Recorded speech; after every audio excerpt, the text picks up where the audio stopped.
कभी कभी मुझे लगता है कि ये सखा और ये सखी, ये सब नाटक है।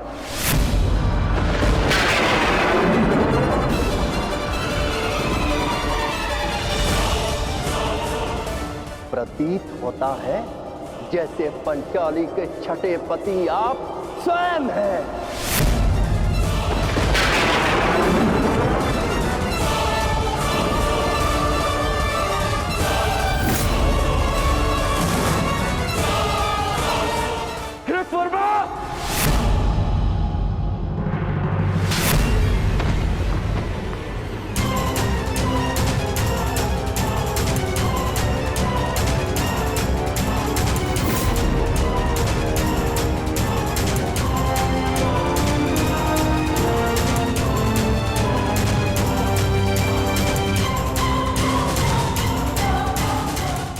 ध्यान रहे, महाभारत इसलिए हुई थी कि एक निर्दोष स्त्री पर लांछन लगाया गया था। यदि कान्हा के चरित्र के विषय में किसी ने भी अपशब्द कहा तो इसी क्षण और एक महाभारत का आह्वान कर बैठूंगा मैं।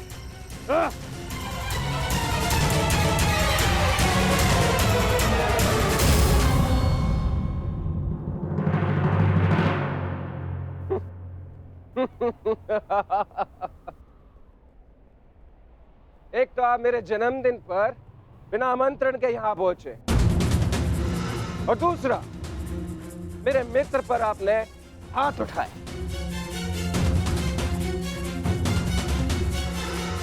इस दुष्टाहत का दंड आपको अवश्य मिलेगा। सावधान साहब।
आज से ठीक 1 सप्ताह के पश्चात तुम्हारे पेट से मूसल ही उत्पन्न होगा, जो तुम्हारे वंश के विनाश का कारण बनेगा।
कहती हूँ कि जिस प्रकार तुमने मेरे कुल का अंत किया है, उसी प्रकार तुम्हारे कुल का अंत भी होगा। तुम्हारा कुल भी ऐसे ही आपस में लड़कर नष्ट हो जाएगा।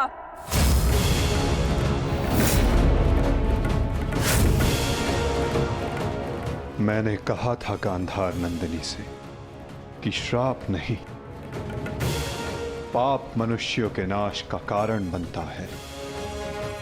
आज यादवों के पाप उनके नाश का कारण बनेंगे।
ये हमसे क्या हो गया कान्हा? हमने अपने ही कुल का नाश कर दिया। नहीं दाऊ, मनुष्य का विनाश उसके पाप कर्मों से होता है। यही नियति है और यादवों ने अपनी नियति स्वयं चुनी। जब जब मनुष्य अपने भीतर मद, दांभ और क्रोध को जगाएगा, तब तब वो ऐसे ही भूमि पर सो जाएगा।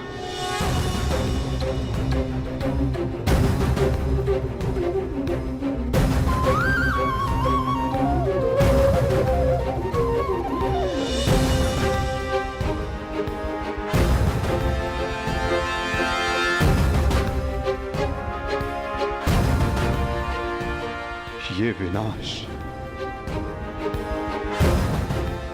संसार के लिए एक उदाहरण होगा कि मद से उपजित क्रोध सदैव अपना और अपनों का सर्वनाश करता है। दाऊ, माता गांधारी का श्राप और यादवों के पाप ने दोनों ने मिलकर सब समाप्त कर दिया। दाऊ, किंतु इन सब का अर्थ क्या है कान्हा?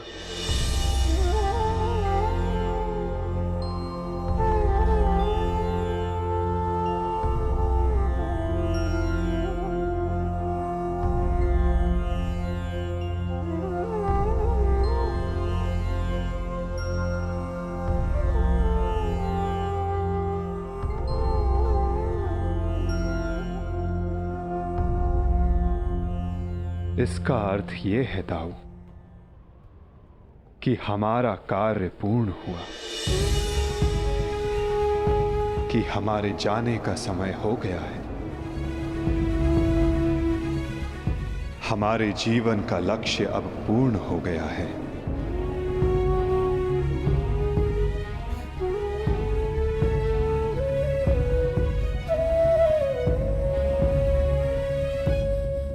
जब अंत आ रहा है तो प्रारंभ से हो।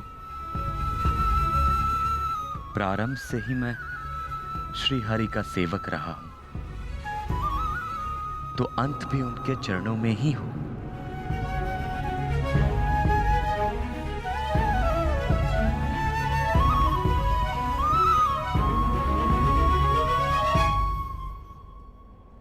नमो भगवते वासुदेवाय।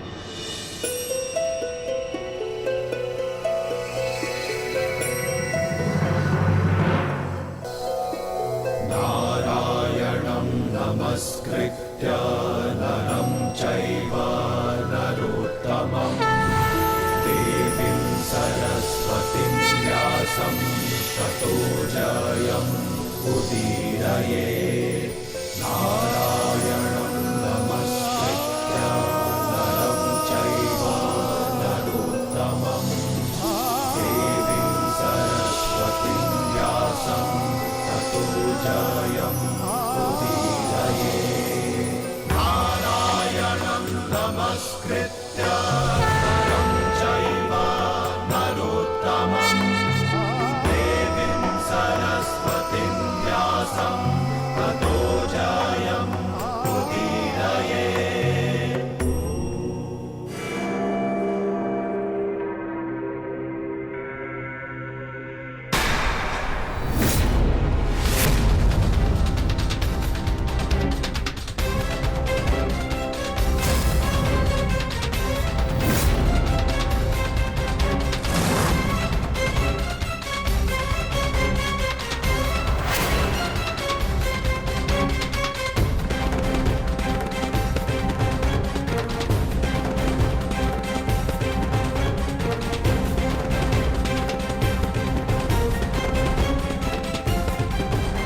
हे ईश्वर, ये कैसा नरसंहार है?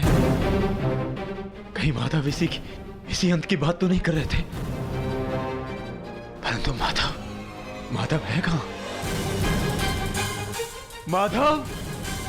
माधव कहां हैं आप?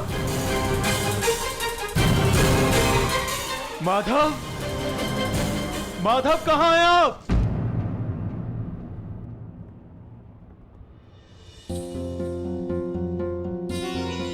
ये तो माधव के चरण चिन्ह है।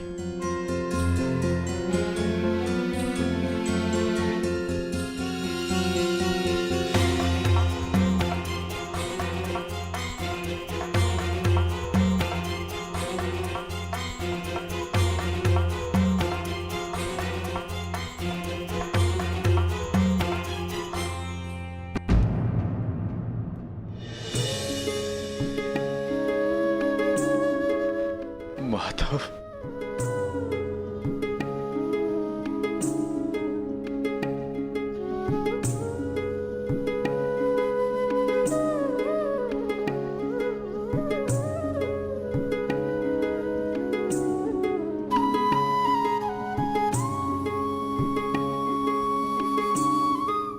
पार्थ, तुम्हारी ही प्रतीक्षा थी।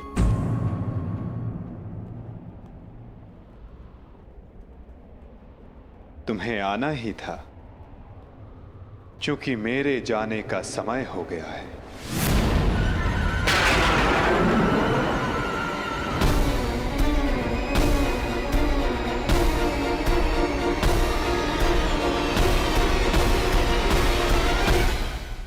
यह सब क्या हो गया माधव?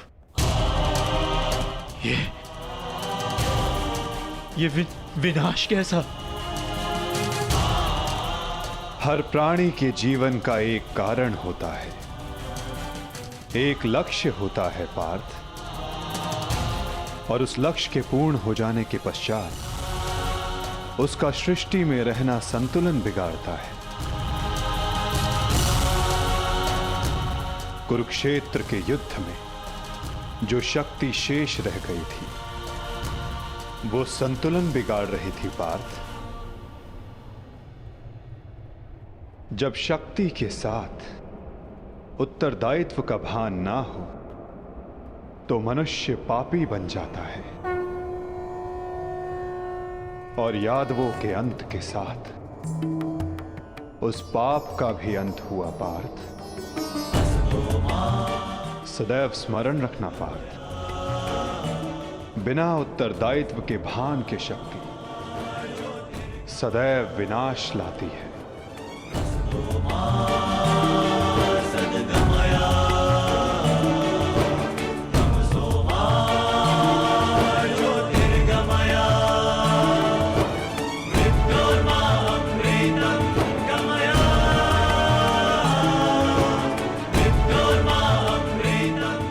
मेरे लिए क्या आदेश है माधव?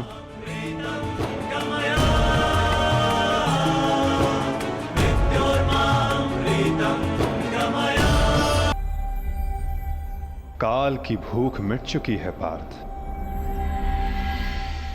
परंतु सागर अब भी प्यासा है।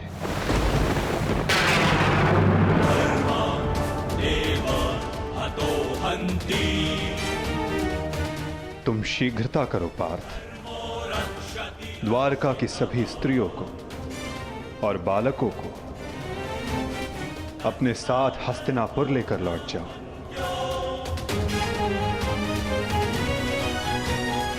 ताकि वो हस्तिनापुर के परिवर्तन का भाग बनकर धर्म के मार्ग पर चल सके, नवीन युग का आलिंगन कर सके। परंतु माधव, आप? आज मैं तुम्हारा सारथी नहीं हूं पार्थ। आज मैं तुम्हारे किसी भी प्रश्न का उत्तर नहीं दे सकता। आज मैं तुम्हारा सखा हूं, एक ज्येष्ठ भ्राता के समान हूं पार्थ, और जैसा मैंने कहा है वैसा करो पार्थ।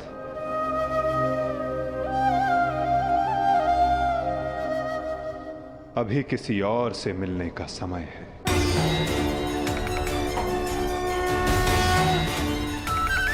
जैसी आपकी आज्ञा।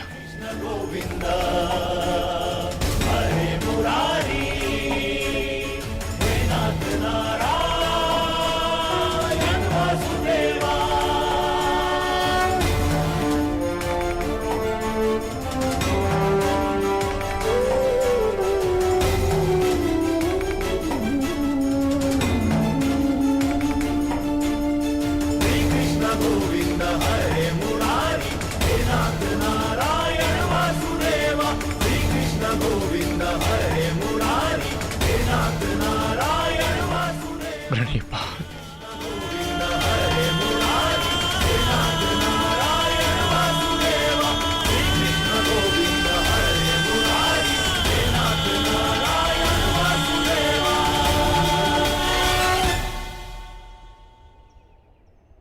कौरव वंश